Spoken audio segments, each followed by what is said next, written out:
திரும்பி பார் திரும்பி பார் எங்களையும் திரும்பி பார் திரும்பி பார் திரும்பி பார் எங்களையும் திரும்பி பார் அமைச்சரவை கூட்டத்திலே எங்கள் கோரிக்கை நிறைவேற்று அமைச்சரவை கூட்டத்திலே எங்கள் கோரிக்கை நிறைவேற்று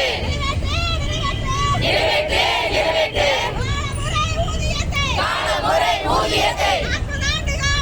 40 ஆண்டு காலமாக